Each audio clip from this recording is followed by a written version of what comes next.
জনাব হাসনাত আব্দুল্লাহ কুমিল্লা সরাসরি প্রশ্ন করবেন, ব্যাখ্যার প্রয়োজন নেই। আসসালামু আলাইকুম।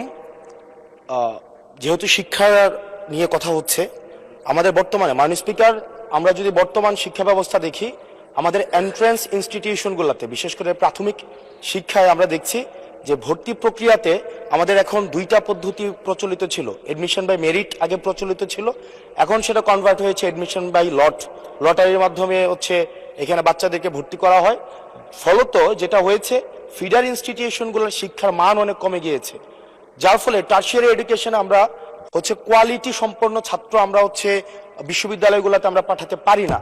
এখন মাননীয় মন্ত্রী মহোদয়ের কাছে আমার প্রশ্ন থাকবে, এই যে প্রাইমারি স্কুলে বাচ্চাদেরকে ভর্তি করানোর ক্ষেত্রে আমরা কি ভর্তি প্রক্রিয়াটা আমরা পরিবর্তন করব কিনা, নাকি এই যে এডমিশন বাই লটারির মাধ্যমে আমরা নিব এবং মেরিটকে আমরা হচ্ছে সবসময় হচ্ছে দমায় রাখবো, নাম্বার ওয়ান।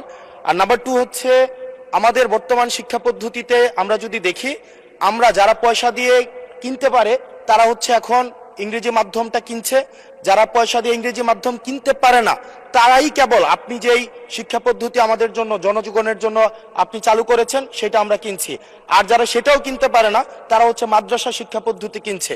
আপনার কাছে প্রশ্ন যে আমাদের বর্তমানে একটা দেশে এই তিনটা শিক্ষা পদ্ধতি যেটা অর্থনৈতিক অবস্থার উপরে নির্ভর করে চলে, এই তিনটা শিক্ষা পদ্ধতি জিয়ে রেখে আপনার কি মনে হয় যে আপনি একটা ইনক্লুসিভ শিক্ষা পদ্ধতি নিয়ে আমাদের দেশটাকে আগায় নিতে পারবেন? ধন্যবাদ।